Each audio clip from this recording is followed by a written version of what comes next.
But since we're on this topic, can I just run you through the bubble winners, losers before we get to the rest of the results? Sure. Okay, here are the bubble winners from over the weekend. I ran these down on the Friday show. All right.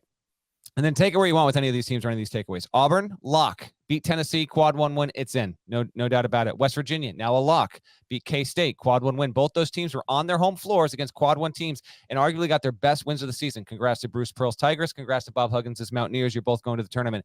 Florida Atlantic, as I said earlier, lock. Beat Louisiana Tech on the road. Only has 3 losses. It's a single-digit seed right now. I think I'd have FAU on the 7 line when you really dig into that resume.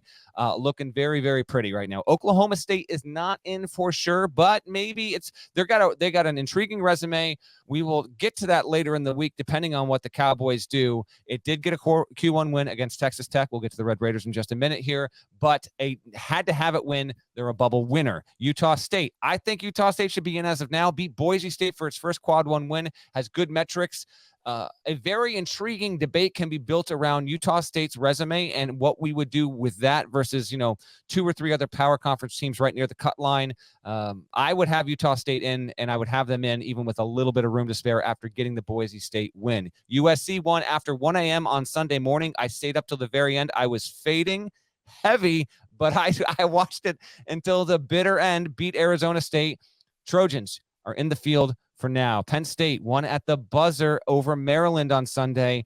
And in ironic fashion, as many people pointed out on Twitter, Penn State is the worst offensive rebounding team in the country. Actually, it's a pretty good three-point shooting team. Three-pointer misses. Cam Winter, for the second time, saves Penn State, puts it back in, overcomes, 12-point deficit in the final few minutes there. Humongous. I think Penn State might need to be in the field right now. Vandy, it's not in, but it has built a resume that will deserve a hard look. With it's got to get at least one more SEC tournament win. Doors beat Mississippi State. Just keep an eye on Vanderbilt. They're sneaky. A couple wins, and we really could have some intriguing bubble chaos along the cut line. And then Clemson just kept itself in the conversation by blowing out Notre Dame. Clemson has more work to do. Very polarizing resume. Bubble losers, Mississippi State lost to Vandy, so it's in a vulnerable spot. Nevada is on the outside looking in. You cannot lose at home to UNLV. You might have had a situation here where Utah State, Nevada, they flipped on the Mountain West. Memphis losing at the buzzer is, minimal bubble inclusion, but I felt they were a fringe mention. Arizona State because they lost. And then Michigan, shortly before we went live here on Sunday night, Michigan again goes to double OT, had some good opportunities, but, and you and I both, like the idiots we are, we picked this team to make the NCAA tournament when we talked on Friday. I didn't. I thought you did. No, I said they have road games at I might. Yeah, but I thought like you, like me, we both picked Michigan, and then we were like, but they're going to lose at Indiana. I thought we both said that. I can't remember what I said. You owe me money. They lost in OT at Indiana and then double OT at Illinois. That's their third straight OT game. Tough spot there. And as we speak, there's one more bubble game.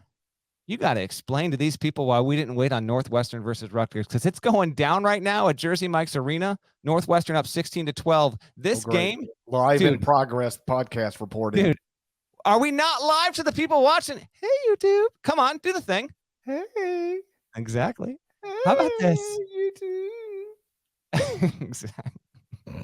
Are you gonna hey YouTube on TV when there is no YouTube? I think I might. All right, that's what I want. I might. If Northwestern wins this game, it's going to be second in the Big Ten tournament. And if it loses, it's going to be ninth.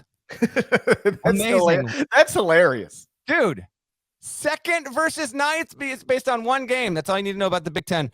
Northwestern's not the bubble team in this situation. Rutgers is the other bubble team, the only other game I didn't really account for here. Would highly advise, particularly if you listen to our Friday segment when we evaluated those Big Ten resumes, I would have Rutgers unquestionably out of the field if it does lose this home game against Northwestern. That's your bubble recap. Thoughts, takeaways on any of that stuff, GP? Cam Winter having back-to-back buzzer beaters is awesome. I mean, he literally might have flipped Penn State's entire season. Like, if he doesn't make those shots, they'd be definitely on the wrong side of the bubble right now. He makes them, and I think they're definitely on the right side of the bubble right now. I know that at some point last week on Inside College Basketball, CBS Sports Network, I said I didn't think Michigan would make the NCAA tournament, but I could have changed my mind by Friday. I think you did. And if you didn't, that's on me. I was wrong, but I thought we agreed to it, but I could be wrong. Did you mention, and you mentioned Northwestern could be the 2 seed or the 9, a little bit similar situation, ACC final Saturday of the regular season. Miami Pitt could have won a share of the ACC title, but because Pitt lost at Miami, Pitt's now the 5 seed, I believe, in the ACC tournament. Virginia and Miami are co-ACC champs. You mentioned a lot of bubble team. Did you mention bubble team North Carolina? I didn't, because I was saving. That was the one that was like, I figured you might want to get to that on your own your thing, or Nada told us it was going to happen, and it did, and well, if we're talking bubble teams, this seems like the appropriate place to talk about North Carolina, or maybe not even, because what do we describe as a bubble team? It's a team with a realistic shot to still build an at-large resume. Is that more or less the definition of a bubble team? Like, you're right there. Is North Carolina still a bubble team? Is there any way North Carolina can get an at-large bid to the NCAA tournament now? I think I'm not saying it's going to happen. I had to talk about this in studio on HQ on Saturday night. If Carolina, let me bring up this bracket here. If Carolina, because it's got to face Virginia if it moves along, bringing up the brackets. If UNC, and by the way, now I'm going to send this over to you. Put this on the screen for the folks to see. If we're going to have our conference tournament preview episodes just like we did a season ago. So be on the lookout for that. We got them coming for you Monday and Tuesday. ACC regrettably included. So the ACC tournament bracket right now, UNC is the 7 seed. It will need to beat BC or Louisville. Then it will need to beat Virginia. Then it will need to beat most likely Clemson or NC State. To do that, it would be into the ACC title game. If it beats Virginia and then beats Clemson or NC State, and really NC State would be the team you'd prefer at that point, I guess, from a resume perspective. I actually don't know if it would be the difference between quad 1 or quad 2. It would. I looked it up. If you're North Carolina, you now want the only quad 1 opportunity available to you at that point would be a game with NC State. You need those two. If you get 2 more quad victories, and then you play competitively and lose that Saturday night to, say, Duke or Miami, then I think we can actually debate it, but they have to get to that point. Anything short of that and get the hell out of here. So, and I don't think they're going to get there. We're done. Like, we're done with this. So we brought Leaky Black on in the preseason. You see what happened. The podcast went podcast again. Yeah, honestly, if you're a SID, you should never let one of your players come here again. I mean, odds are we will not even invite them or want them. But on the off chance that we do, politely reject our request, because it has gone terribly for North Carolina. By the way, Caleb Love, 3 of 12 from the field, 0 of 6 from 3. I saw you tweet when he missed it. I said you'd rather have RJ Davis. It's not even arguable. Anyone that has followed Carolina, particularly Carolina fans, know they've watched over the past 2 years, with the exception of Caleb Love going bonkers last year in the tournament. RJ Davis has been the better big play, big moment player when that has actually materialized for UNC. It's not even close. I agree with you. I agree with you. The problem, of course, is that who disagrees with you on who should be taking that shot? Caleb Love. Caleb Love. Caleb Love is taking that shot. I knew he was taking that shot. And it wasn't even close. I think we both took the over on 30% shooting from the field on Friday's episode. Caleb Love, 25% from the field. I was wrong. He was under. He was under. So we laid out like worst case scenario for Memphis. Let's lay out best case scenario for North Carolina. And that's basically them picking up 2 quadrant 1 wins on their way to the championship game. It puts them at 9 and 12 in the first 2 quadrants with 3 quadrant 1 wins. Lose there. Let's say, because if you win there, conversation's over. You're an automatic qualifier. Lose there. Probably 9 and 13 in the first 2 quadrants with 3 quadrant 1 wins. It might. Maybe. I'm not ruling it out. Can we just, for 90 seconds, touch on this topic? Because I have not thought about it, but I'm thinking about it in real time since you brought up the other quad 1, quad 2. How do we feel about bubble teams being multiple games under 500 in the top 2 quadrants? Are we okay with that? I don't know. You better be, because you can't put a field together if you're not. We can't, right? I haven't tallied them up. I'm not talking 500. I'm not talking 1. I'm talking like 2 or more under 500. I can tell you, I really only go out to around 30 or so. And I can tell you that just about everybody in the top 25 and 1 every morning is going to be above 500 in the first 2 quadrants, or right at 500 in the first 2 quadrants. So and you do run at it. You like Providence is safely in the field, but under 500 in the first two quadrants right now. I don't think you Providence, that you know what? That resume, they got to play UConn first. If PC loses, just keep an eye. That's all I'm saying. I'm not saying they're missing it. I'm just saying it's shaky. So your point on them is well taken. Yeah, I don't think you can build a bracket of what is it, 36 at-larges?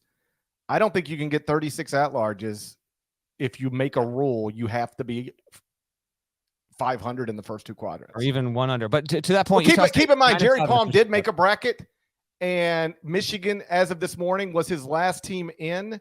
And Michigan, as of this morning, was 5 games under 500 in the first two quadrants. I can't accept that. I don't accept it. Take it up with Jerry Palm, man. You have his number. Take it up with Jerry Palm. I'm not ringing up Jerry Palm. Okay, I'm just saying, if you are 5 games under 500 in the top two quadrants, I can't justify you being in the field. Utah State is 9-5, comparatively speaking. Memphis 9-7. Look at some other teams right now. Like when you get into this, even like Illinois safely in, it's 9-11. I'm telling you. Creighton is 9-10 in the top two quadrants. It was an in real time thought experiment out loud. Arkansas is going to the tournament. It's 7-11 in the top two quadrants. Forget I ever brought this up. This is outrageous.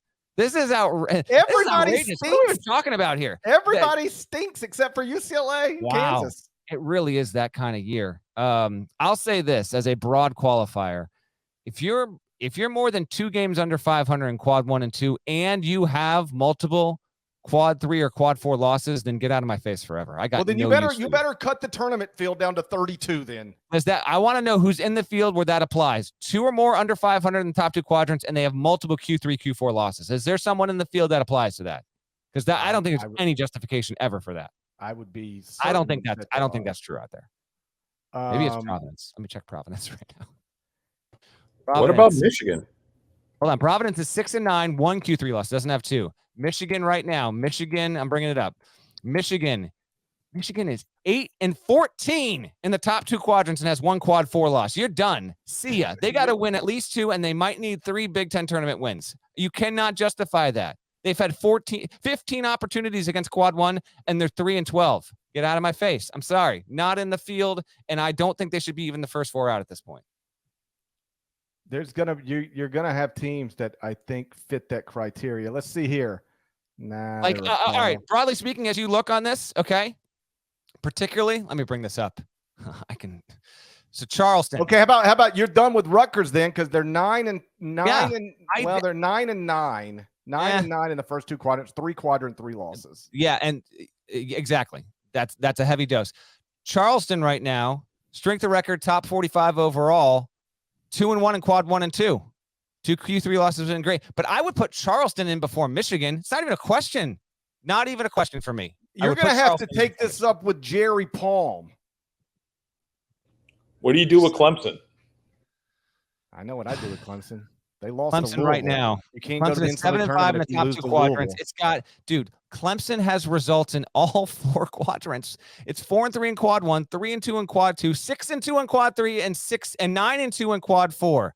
It's just not good enough. When you have 4 combined bad losses and you play in a power conference and none of your metrics are 45 or better, which is the case right now Sunday night with Clemson, like Michigan, you need at least 2 wins. You just do. Don't lose at South Carolina. Don't lose to Loyola Chicago, and don't lose by 10 at Louisville. That's why Clemson is where it is. You just simply don't lose by 10 at Louisville, and you're probably in the field, to be honest. You're probably in the field if that doesn't happen, but it did, and so they're on the outside looking in.